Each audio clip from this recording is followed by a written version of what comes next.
From CRI Simple Numbers, this is Profitability Playbook, the Simple Numbers Podcast, a podcast for those who champion market growth and anchor the nation's economy, small businesses, and entrepreneurs.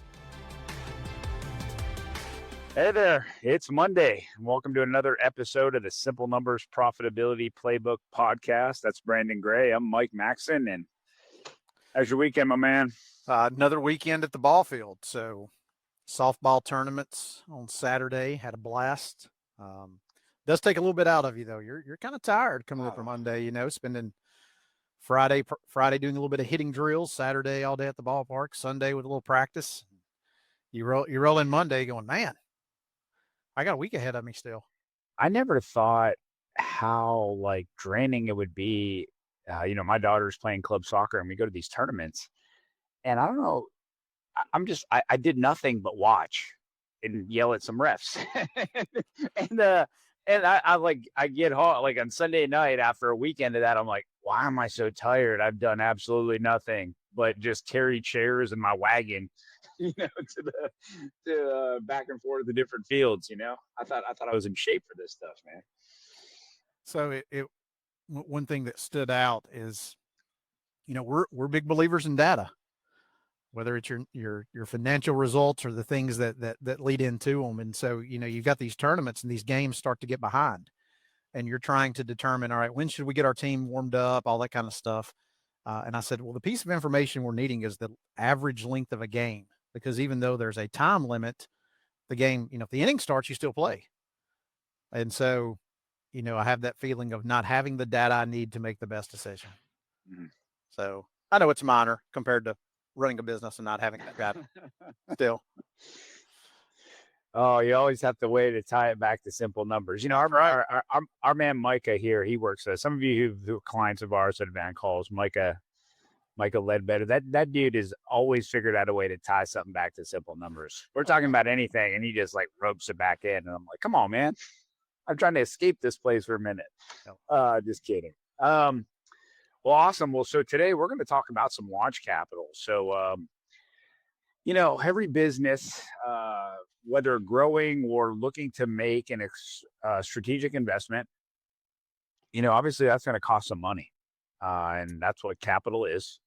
And so I like the fancy name for it: cash, money, capital.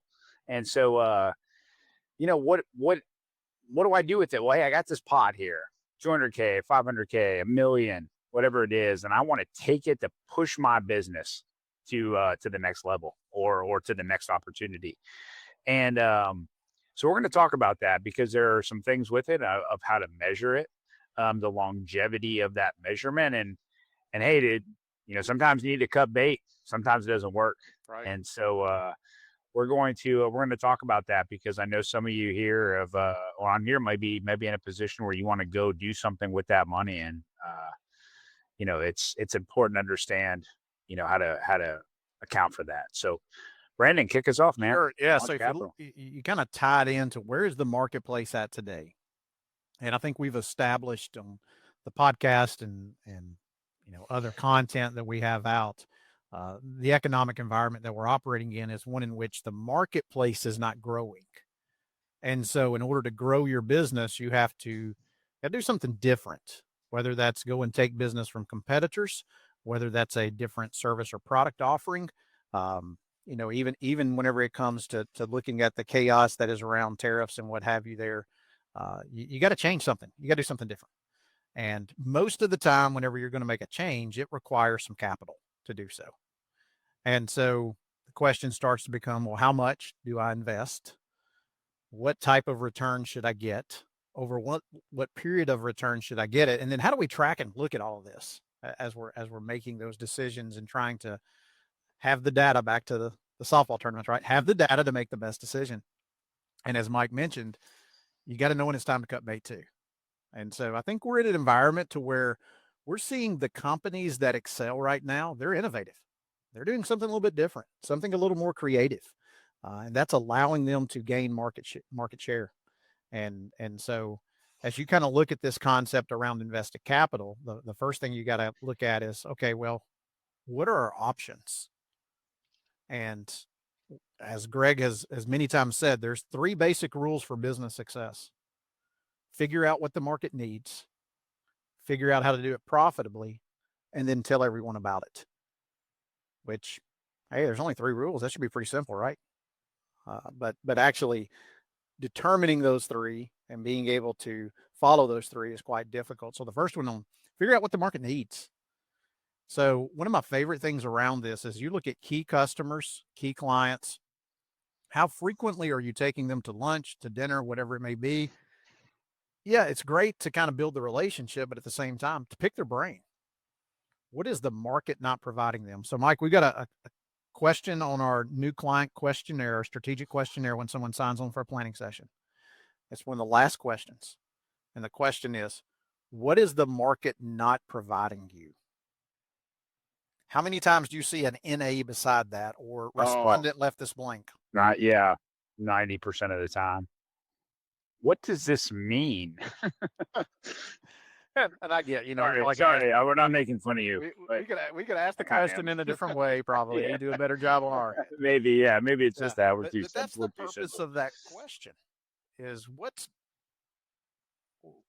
going on out there that you could potentially solve. And whenever you meet with those key customers or key clients, it's asking them that. What else can we do?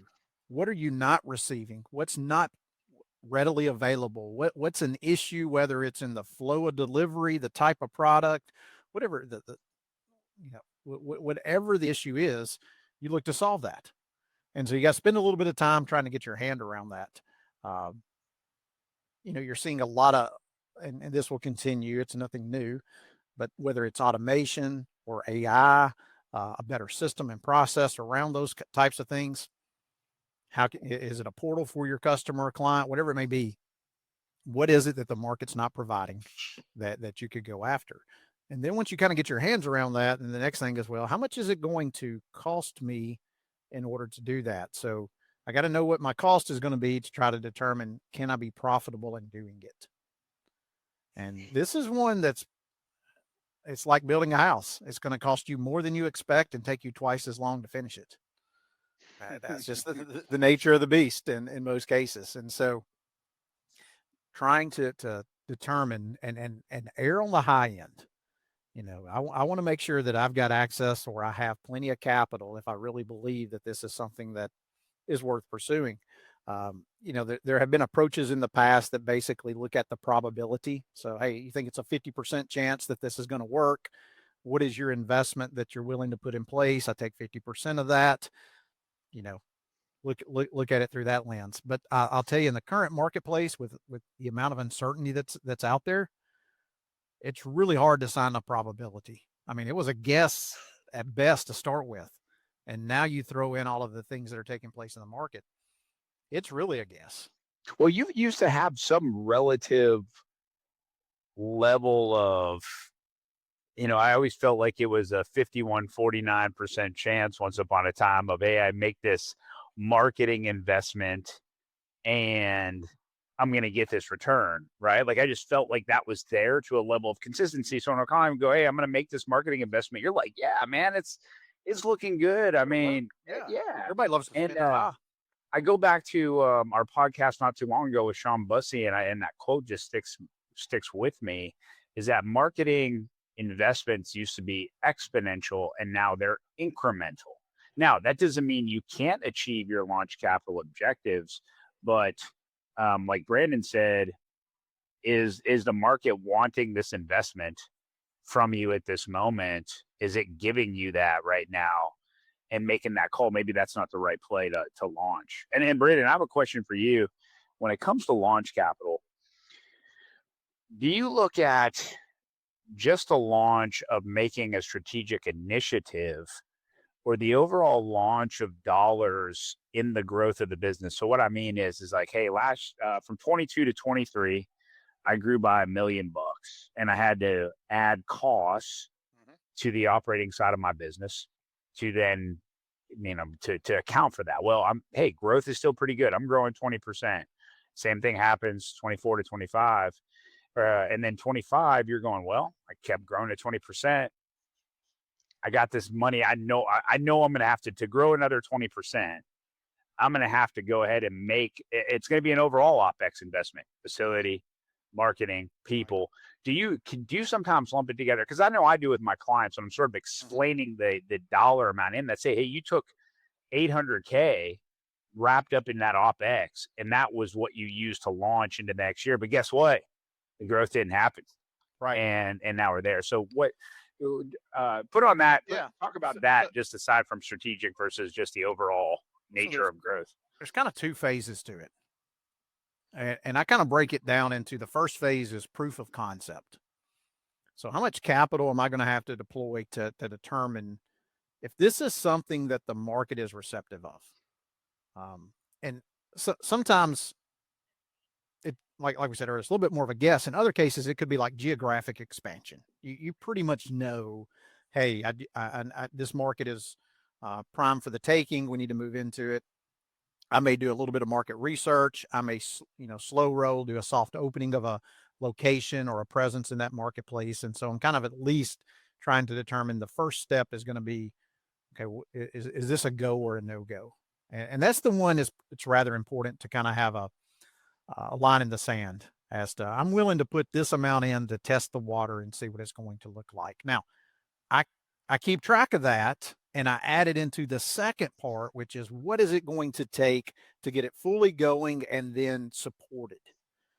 And the filter that I like to use in that case is, if this activity went away, what costs go away with it? So let's use the example of geographic expansion. Let's just say in this case, I'm going to have a facility. I'm going to have marketing. I'm going to have some type of personnel at that facility. And I think the key here is if those people go away, if that location goes away, I count them.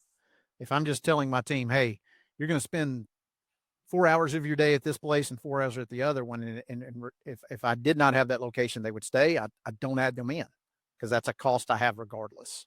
Okay. But if that cost goes away, if that activity goes away, I add it. And that's the second phase. So I look at the first phase of what did it take to get market acceptance or determine market acceptance. And the second phase is what's it going to take to keep this going? And we define launch capital as that spend that you have to invest until that activity becomes profitable. Now, that's another one that can be a little bit slippery to put your hands around when you're forecasting it out, because you're trying to determine the margin it's going to generate, the costs that are coming in, and then for how long until that gets rolling. And so if you add those two together, you kind of can get an idea of, okay, it's going to take me $20K to determine if this is something I want to do. I pencil it out and be conservative, because once again, it's like building the house, right? It's going to take twice as long and cost twice as much. How long am I willing to supplement this activity's losses until it becomes profitable? And have your lines in the sand. If you think, hey, 6 months into it, it's just not going to work, and you know it, it's just like hiring a team member that's not working out. You got to go ahead and pull the plug, because hope is not a great strategy for the next 6 months. And so as I'm looking at those buckets of cost, I'm determining at what point does it become profitable. At the point it becomes profitable, launch capital spend has stopped. And so then I can go into kind of analyzing the next phase, which is how long is it going to take me to get my 50% target return? Now, depending upon the activity, this could be 6 months, it could be a year, it could be 3 years. And we get a lot of questions around that. Well, how long should it take? And depending upon the type of activity, if it's a marketing campaign, I typically want to see the results pretty quickly. If I'm going into a new location, it may take a year. It could take longer than that. If I'm launching a new product or service, depending upon the complexity, it could take quite some time. And so I'm mapping that out, and then in best and worst case scenario, am I happy with the amount of time it takes to get back to that 50% return? Is there a rule of thumb, Brandon? Is we looking at 6 months, 9 months, 12 months, 18? So depends on the activity. If it's something that should be a short turnaround, like I mentioned a moment ago, like marketing or something like that, I'm going to have a pretty quick window, less than a year in most cases, that I'm seeing that it's going to work, and hopefully I get my capital investment back. Now, there's always outliers to where it's like, well, it takes us 6 months to close on something. Okay. But in most cases, it can be less than that.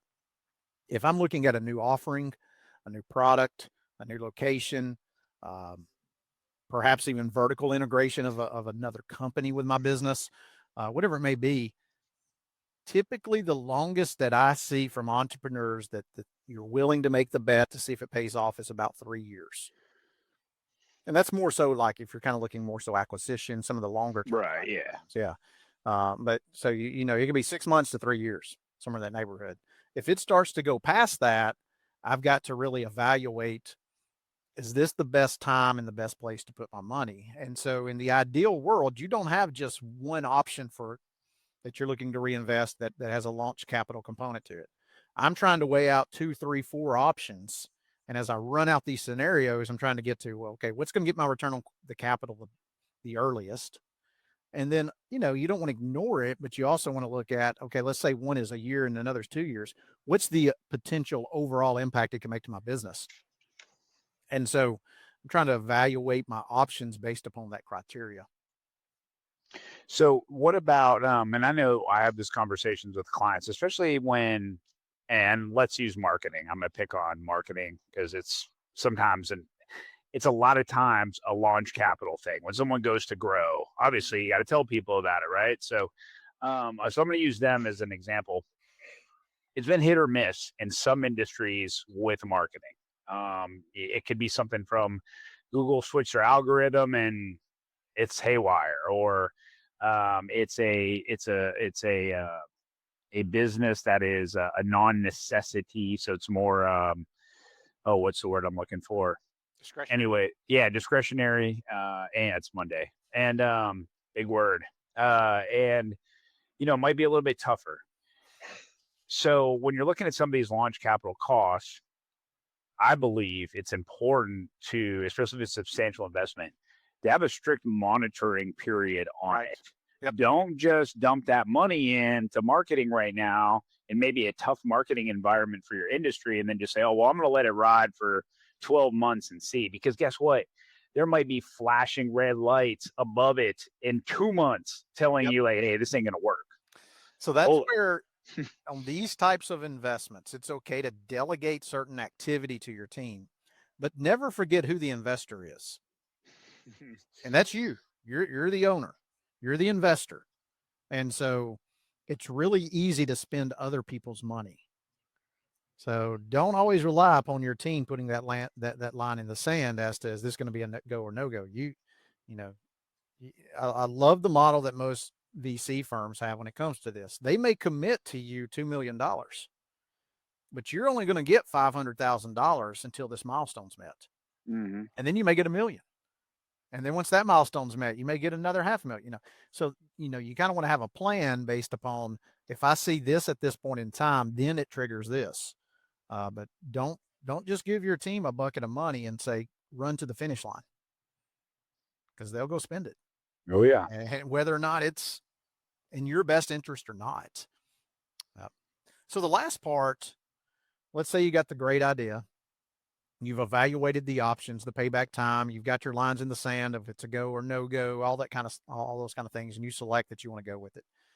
Now we got to have a way in order to track it, in order to see, is it going to hit target? Is it going, or are we approaching a line in the sand? We got to isolate the activity as best as possible in order to make some of those decisions.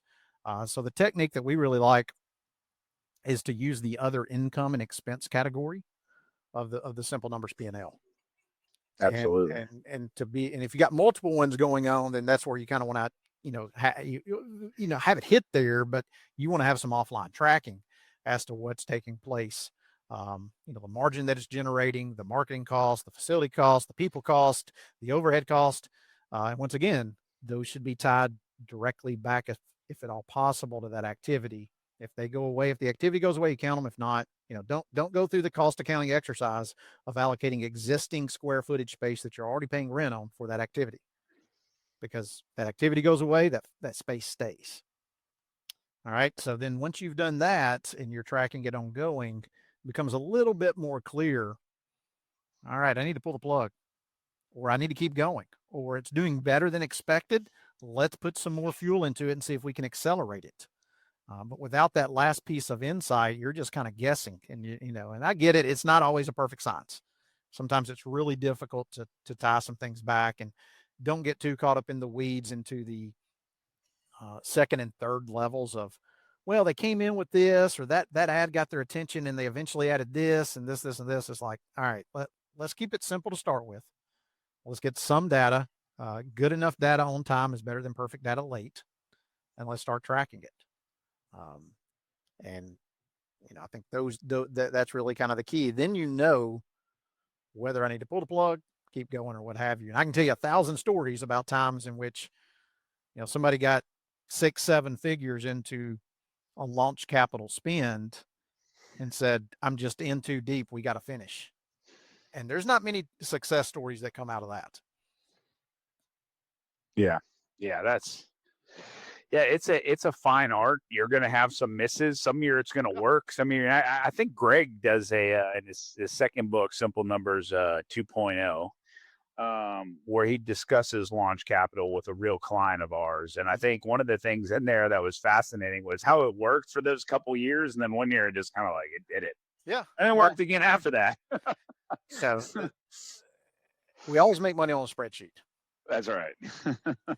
And so, that as much data as you have around it, as much of a information that you can gather around it, yes, that's going to aid in making a decision. But there's also that component called your gut. And I worked with the client that we wrote about in Simple Numbers 2.0 with the launch capital spend. And even though there was a year in which the plays were not working as they were designed to work, we had enough data and enough of a gut sense around the activity about them to believe that the next year it should. And it did. And so, turned out to work. But, you're not always going to bat 1,000. Yeah, well, this is great. I thought this was a good one for today. Some good launch capital talk, deployment of that cash. And, that's it's an important piece, because right now in this market, you're going to have to take it. You're going to have to make a move. And that can be everything from, again, a marketing investment. It could be a labor investment where, hey, you know what? I always wanted to launch this service, but it's going to take a high priced person to do it. And I got to go get them. And it might take you some money ahead of time until everything gets spun up, but it's what you got to do to make it happen. It could be hey, you know what? I know I could produce more if I had bigger square footage, right? We're sort of maxed out, but it's going to take that investment. These are all things that are going to need to happen in today's world, because standing still is not going to get you anywhere right now.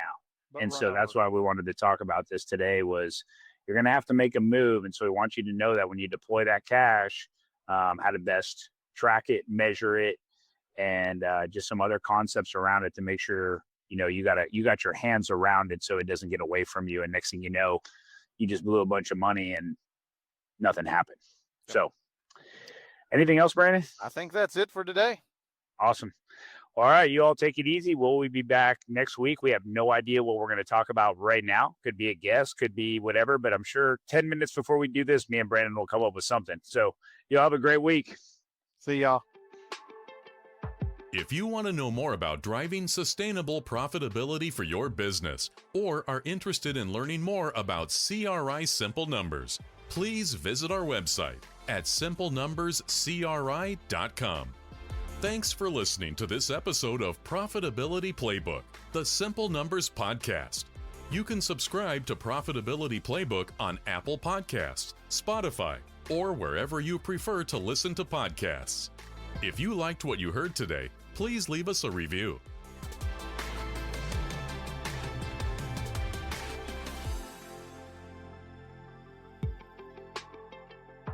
The views expressed on Profitability Playbook, the Simple Numbers Podcast, are those of the presenter and moderator and do not necessarily reflect the views of CRI Simple Numbers or the CRI family of companies. This podcast is intended for informational and educational purposes only and is not intended to replace professional advice received directly. Consult with your CRI Simple Numbers advisor or another trusted professional if you have questions about your specific situation.